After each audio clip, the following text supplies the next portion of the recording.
सदियों से बाबा साहब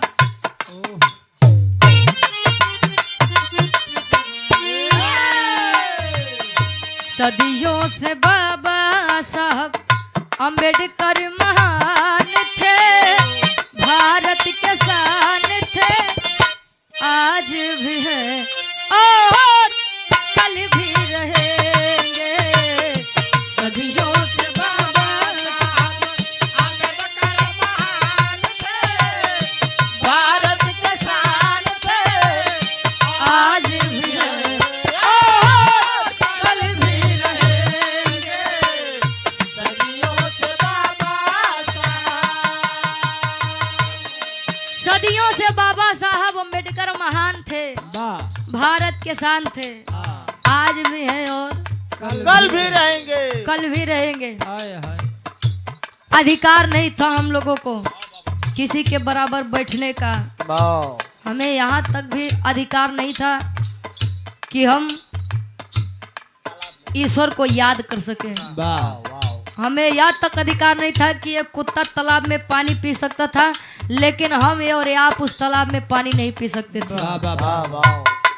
कभी वह समय था गले में झाड़ू हानि और कमर में झाड़ू लटका के टहलते थे। आज वह समय है कि जेब में पेन, गले में टाई और कमर में बेल्ट बांध कर टहलते हैं। ये देन किसकी है? Doctor B.R. अम्बेडकर साहब की। उनको विचारों को, उनके विचारों को आज दबाया जा रहा है। चाहे हम हो आप हो, वैसे एक बात बताइए, जात धर्म तो वैसे बदनाम बा, बाकी 5 किलो का राशन बदे का अहिर, का पाल, का चमार, का गड़रिया, का पासी, का लोहार, का मुसलमान, का लोहार, 5 किलो राशन बदे सबके एक लाइन में खड़ा है। तो जातिवादिता आ कहाँ से रही है? क्या बात। अच्छा, मिशन गीत, ये गीत के सम्मान में क्यों रुपए देकर सम्मान किया, आशीर्वाद के चाह रही कि हम बच्चे अपनी कला में कामयाब रहे। अंतरा के पर्यंत ताल में कवि जी लिखते हैं का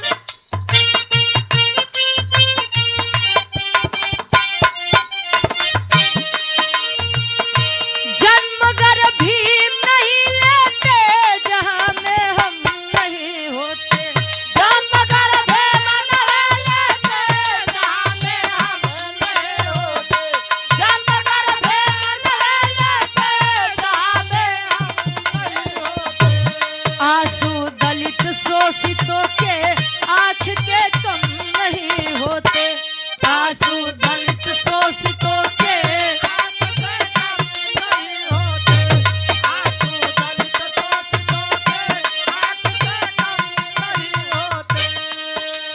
जन्म कर भीम नहीं लेते जहां में हम नहीं होते, आंसू दलित शोषितों के आंख के कम नहीं होते। कम नहीं होते। जमाना तो आज वहां तक आ गया है साहब कि सच बोलने पर किसको कब गोली मार दी जाएगी, सच बोलने पर किसको कब फांसी हो जाएगी, कब मुकदमा दायर हो जाएगा। अंदर कर गई कहाँ? जेल के। हाँ तो कहाँ हो, बताओ तो यार। कब क्या हो जाएगा ये कोई नहीं जानता। अजीबो गरीब इस भारत देश में घटनाएं हो रही है। देखा त्या अरावली पर्वत के ऊपर खतरा मंडरात बा। बांग्लादेश में मुसलमानों ने मिलकर के एक हिंदू को जला दिया, जिंदा जला दिया। और हमारे देश की सरकार क्या करत बा? हिंदू राष्ट्र बना रही है। ये समाज है। गाय के अंदर लोग माता को देख लेते हैं, कौए के अंदर हमको हमारे पूर्वज दिख जाते हैं, लेकिन आज के समय में इंसान को इंसान के अंदर इंसानियत नहीं दिखती। दो रोटी बड़े मरत आए तो क्यों नहीं देखी, बढ़िया से खाए कमाए लगभग सब देखिए, पूरा गांव मिलकर तो देखिए। ये बदे अपने काम में अपने लक्ष्य पे आगे बढ़ते रहिए। कहे दलितों के खातिर किए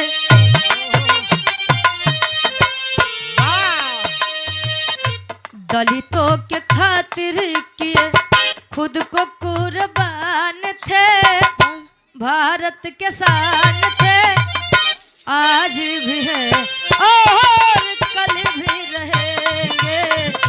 दलितों के खातिर जिए खुद को कुर्बान थे, भारत शान थे, आज भी है और कल भी रहेंगे। दलितों के खातिर जिए। ये हमारे बड़े भैया हैं सिंगर सत्यम पाल जी। ये हमारी वीडियो फेसबुक, इंस्टा और यूट्यूब पर बड़ा देखते हैं, बड़ा प्यार दुलार देते हैं। हाँ तो आ जा ये 100 रुपए देकर सम्मान किया। हाँ बिल्कुल बिल्कुल, हाँ आइए भाई खींच ले। 100 रुपए देकर सम्मान किया। और ये हमारे गार्जियन जी सुरेंद्र वर्मा जी, ग्राम परिषद की पावन सरजमी से। हमारे गार्जियन जी के द्वारा 100 रुपए देकर सम्मान किया, आशीर्वाद के चाह रही। कहे दलितों के खातिर किए खुद को कुर्बान थे, भारत के शान थे। चाहते तो डॉक्टर B.R. अम्बेडकर साहब भी आते, इस दुनिया में खाते पीते मौज करते और चले जाते। लेकिन उनके अंदर यह जज्बा था कि मैं अपने और अपने आने वाले पीढ़ियों के लिए कुछ करूं। अब शायद ही कोई डॉक्टर B.R. अम्बेडकर साहब बने, ना ही कभी कोई पैदा था और ना है और ना ही कभी होगा। दीपक यादव भैया जी थनेपुर की पावन सरजमी से 100 रुपए आशीर्वाद के चाह रही। हमारे गीत के आखिरी लाइन में फिर गुरुजी के नंबर रही।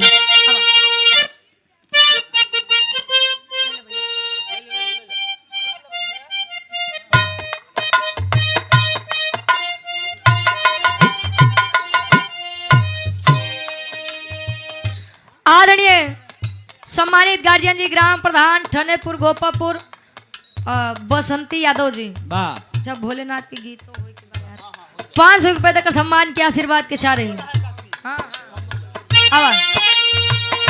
ऊंचाई बाबा साहब का जमाना छू नहीं सकता। ऊंचाई बाबा साहब का जमाना छू नहीं सकता। ऊंचाई बाबा साहब का जमाना छू नहीं सकता। साहब कांसी राम जैसा कोई भी हो नहीं सकता। साहब कांसी राम जैसा कोई भी हो नहीं सकता। साहब कांसी राम जैसा कोई भी हो नहीं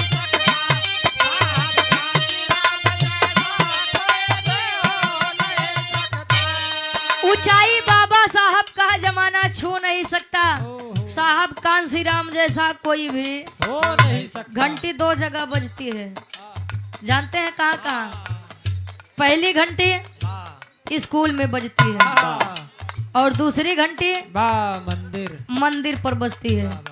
अभी आप लोग निर्णय के लीजिए कि आपका बच्चा मंदिर की घंटी बजाएगा या स्कूल विद्यालय जाकर के अच्छी और शिक्षा ग्रहण करेगा। पहले के लोग कहाँ बेटवा पढ़वा लिखवा तब जनवा, आज के लड़का मंदिर मस्जिद जा तिलक चंदन लगाई के देखा था अयोध्या वाले के लाख रुपया तब पंडा लोग के बतावा पेमेंट बा, वेतन बा। अब हम नहीं समझे जब उनका लोग का सन्यासे लेक बा तिरुपीवा लेक करी है का। हाँ ये लोग CBY पब्लिक स्कूल से गार्जियन जी, अच्छा मैनेजर साहब, हमारे गार्जियन जी प्रबंधक साहब ये संजय यादव जी 151 रुपए देकर सम्मान के चरणों में कोट कोट नमन है, आशीर्वाद के चाह रही। आखिरी लाइन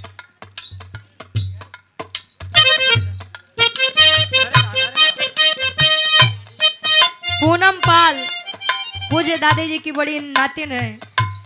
यूं ही रोना न देंगे जब तक जिंदा है, सारे होश गवा देंगे अगर तुझे हो गया कुछ, सारी दुनिया जला देंगे अगर तुझे हो गया कुछ। गाजियाबाद काव्या पाल छोटी नातिन है, 51 रुपए और 100 रुपए देकर सम्मान किए। कहे रुचि मिशन बढ़ाना,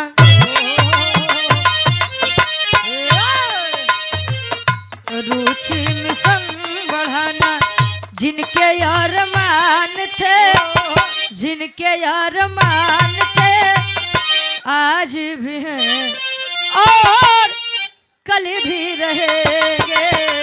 रुचि मिशन बढ़ाना, जिनके अरमान थे, बजावट हाथ बढ़िया से बजा ले जा। आज भी है और कल भी है।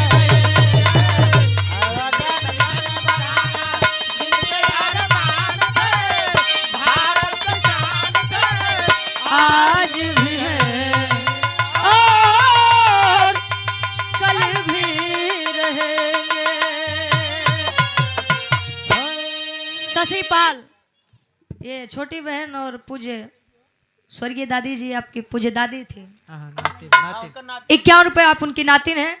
माई भगवती ईश्वर की कृपा आपके ऊपर बनी रहे, खूब पढ़ा खूब बढ़ा। एक लाइन भोलेनाथ के बारे में, फिर उसके बाद हाँ एक लाइन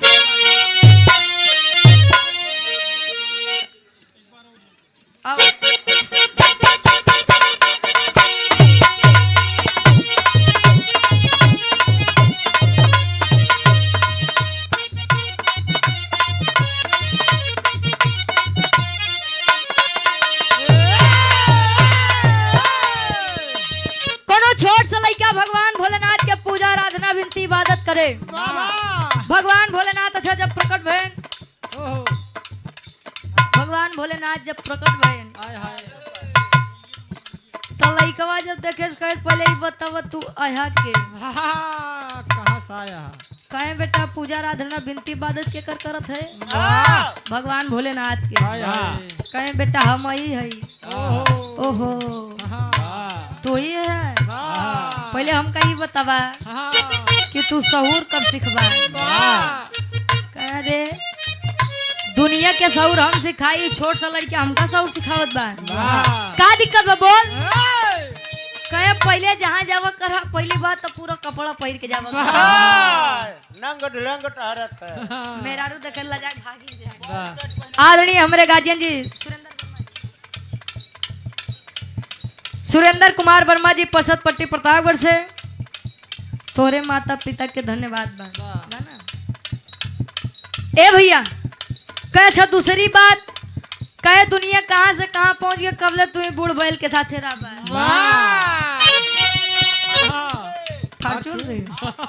कहे मतलब तनी खुल के बताओ। बतावत बा कैसे?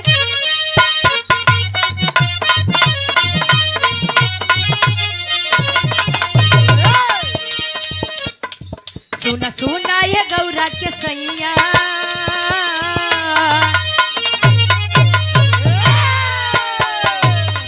सुना सुना ये गौरा के सैया, कहे मन भावे दिल के पतहिया।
ऑपरेटर भैया अब ले जा, तोहार ड्यूटी चालू। रमेश यादव हमारे गार्जियन जी 101 रुपया आशीर्वाद के चाह रहे। तोरे माता पिता एक लाइन में भाई का सुनबा, तोरे माता पिता धन्यवाद बा। ये आखिरी गीत बा भैया, ओकर बाद गुरुजी के बता। आओ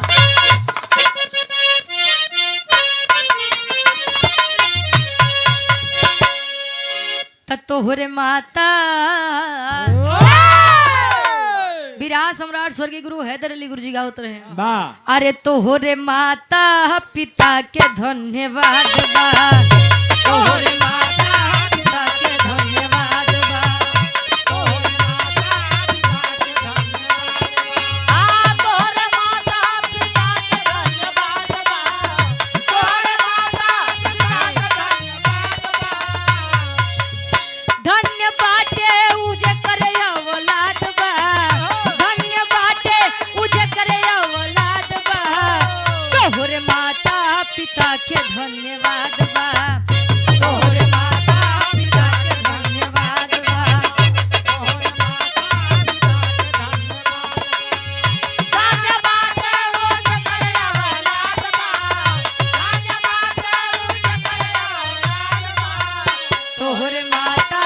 पिता के धन्यवाद बा तोहरे माता पिता के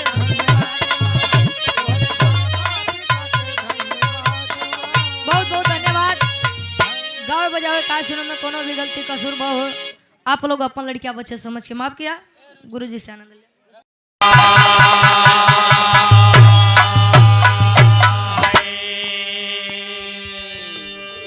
स्वर्ग से कहीं पुनीत है ये भारत अपना दे जहां दियो प्रकट हुए धरी मानो कहाँ वे।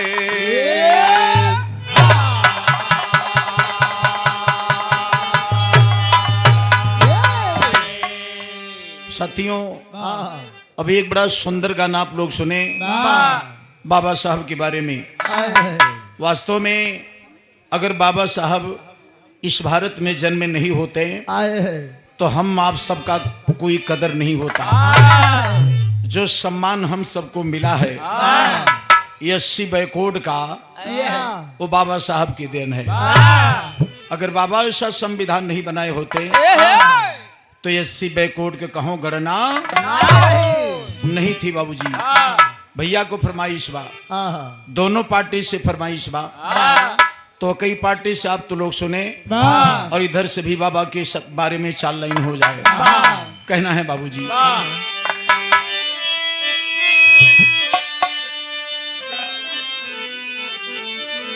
ये हमारे श्यामलाल पाल जी हैं दादी की यादगार में साथियों 201 रुपए का सम्मान आशीर्वाद आया है।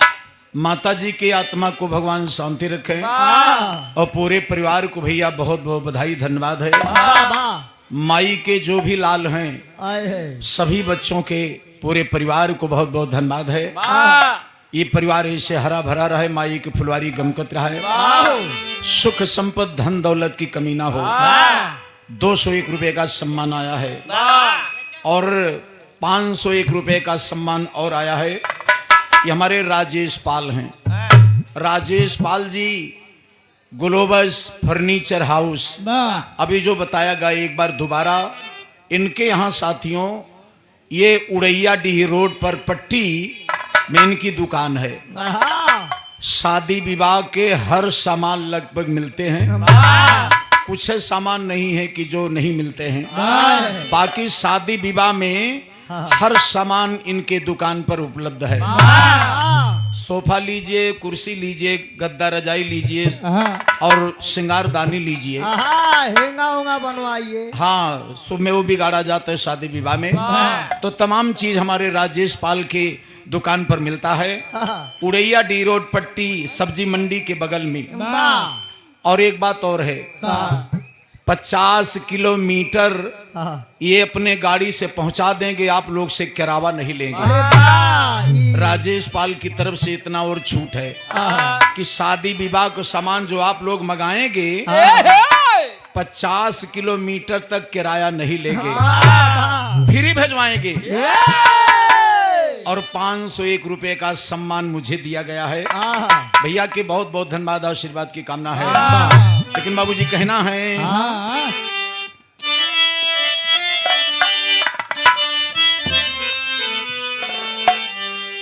और दलित पदे खुद को पूरे देश के बदे बाबूजी ऐसा नाबा की केहू का नाथ या केहू के बारे में गलत लिखे बाबा साहब। हर समाज के लिए बाबूजी अच्छा ही लिखा है सबके लिए अच्छा लिखा है। कहना है बाबूजी और दलित पदे खुद को और मिटाई गई हो हमरे देशवा कही राहे राई गई हो हमरे देशवा कही राहे राई गई हो हमरे राई गई हो राई गई हो राई गई हो देशवा कही राहे राई गई हो हमरे देशवा कही सुख से मिलल नाही दुई जून रोटी सुख से मिलल नाही दुई जून रोटी सुख से मिलल नाही दुई जून रोटी तू भर भयल बबुआ धोती और लगोटी तू भर भयल बबुआ धोती और लगोटी तू भर भयल बबुआ धोती और लगोटी जाने कीचड़ में कमल कब हर फुलाई गईले हो हमरे सवा कही राहे लाई गईले हो हमरे सवा कही राहे लाई गईले हो हमरे लाई गईले हो लाई गईले हो लाई गईले हो सवा कही राहे लाई गईले हो हमरे सवा कही ए भैया माई भीमा के पूत भारत सपूत हो माई भीमा के पुत भारत सपूत माई भीमा के पुत भारत सपूत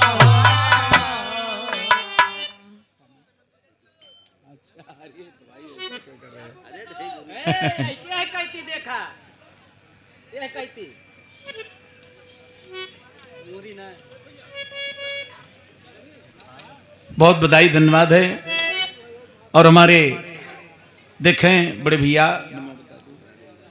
श्री राजेंद्र प्रसाद यादव जी जो अभी बिटिया गा रही थी रुचि यादव जी, उनके पिताजी आप हैं और आपने बहुत बड़ी उपलब्धि, एक बहुत बड़ी शक्ति आपको मिली है जो कि बिटिया के माध्यम से पूरे विश्व में आपका नाम, आपका परिवार और उस बिटिया का नाम रुचि यादव का नाम रोशन हुआ है।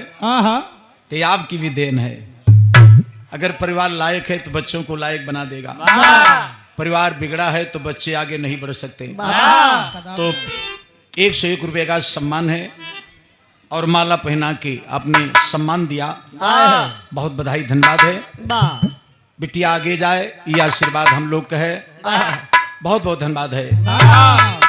छोटी उम्र में कम समय में जो उपलब्धि रुचि यादव को मिला है वो सबको नहीं मिला है। हम लोग तो बहुत पुराने गायक हैं, तब नेट का जमाना नहीं था साथियों। जब से हम लोग शुरू किए हैं, अगर यूट्यूब नेट और मोबाइल वगैरह होती तो एशिया ना जापान पहुंच गया हो। तो बहुत दूर चले जाते, लेकिन फिर भी आप लोग का आशीर्वाद से साथियों बहुत सफलता मिली है। सरकारी प्राइवेट मिला करके बहुत सफलता मिली है। इंडिया के बाहर से भी सफलता मिली है, वो चाहे कतर रहा हो, चाहे साथियों नेपाल रहा हो।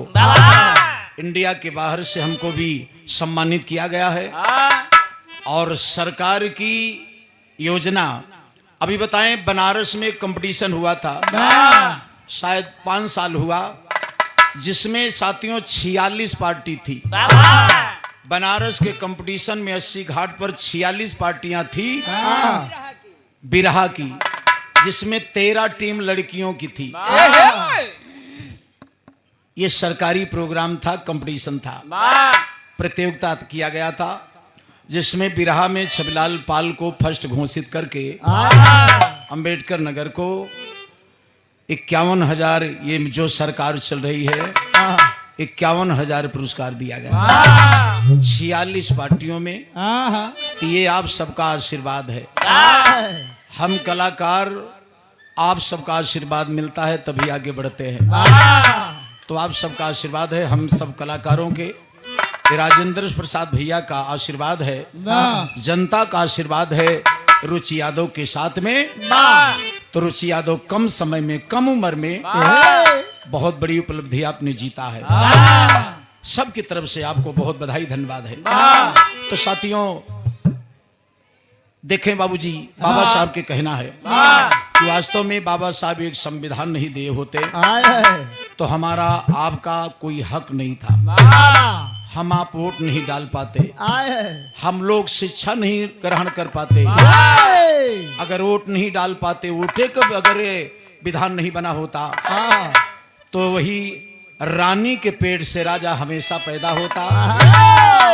हम आपको कोनो बैलू नहीं रहा बाबूजी। लेकिन कहना है भीमा माई के पूत भारत सपूत हो। भीमा माई के पूत भारत सपूत हो। भीमा माई के पूत भारत सपूत हो। झेले बीमारी भेद भाव वहु छूत हो। झेले बीमारी भेद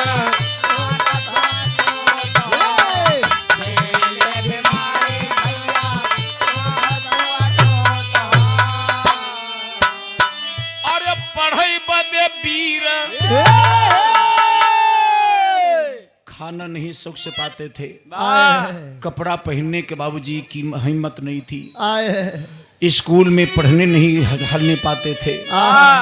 उनका बाबूजी कुआं पर पानी नहीं पिया जाता था। स्कूल के बाहर बाबा साहब को बैठा दिया जाता था। ए भैया, स्कूल में मास्टर लोग उनको पढ़ाने का काम नहीं करते। लेकिन बाबा जिदिया गए कि मैं पढ़ूंगा, कुछ भी हो जाए। न सुख से दुनिया पानी देती है, न खाना देती है, न पढ़ाई करने का देती है बाबूजी। बाबा परेशान हो गए, लेकिन जिदियाई गए। अरे पढ़ाई बदे वीर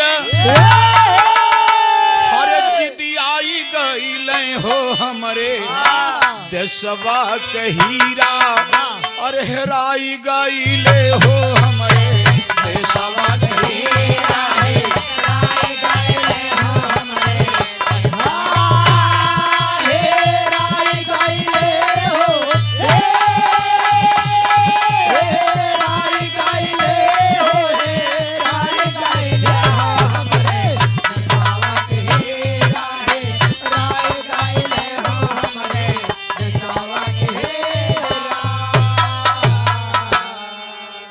बाबा साहब जबकि जहाँ ही स्कूल हो।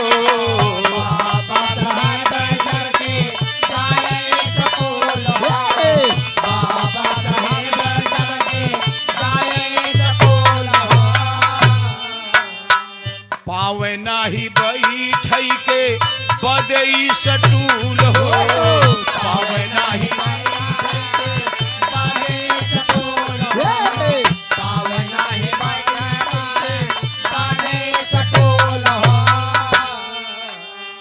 बैठी कमरा के बहिरे, बैठी कमरा के बहिरे। हरे झुराई गईले हो हमरे देशवा के हीरा है। राई गईले हो हमरे देशवा के हीरा है।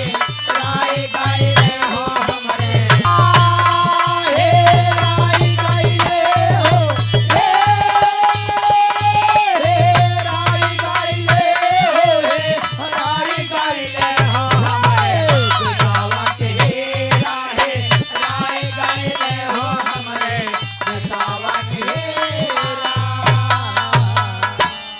दलितन के दर्द भरे कैले पढ़ाई हो। दलितन के दर्द भरे कैले पढ़ाई। दलितन के दर्द भरे कैले पढ़ाई। बचवन के नाही कई पौले दवाई। बचवन के नाही कई पौले दवाई। बचवन के नाही कई पौले दवाई। अरे फूल बगिया के सब अरे मुरझाई गईले हो हमरे देशवा के हीरा है। राई गईले हो हमरे देशवा के हीरा है। राई गईले हो हमरे राई गईले हो। राई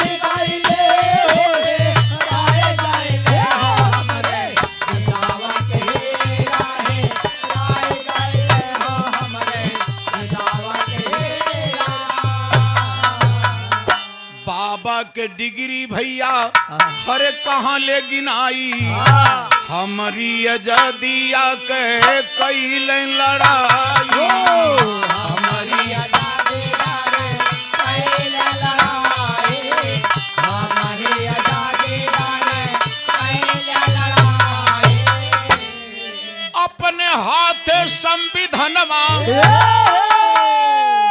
अपने हाथ संविधानमा हर बनाई गईले हो हमरे देशवा कही राहे राई गईले हो हमरे देशवा कही राहे राय गाइले हो हमरे हे राय गाइले हो राय गाइले राय गाइले हो हमरे देशवा कही राहे राय गाइले हो हमरे देशवा कही ऐसे महामानव के हर कोटि कोटि बंदन ऐसे महामानव के हर कोटि कोटि बंदन माधव गुरु राणा करें कोटि अभिनंदन माधव गुरु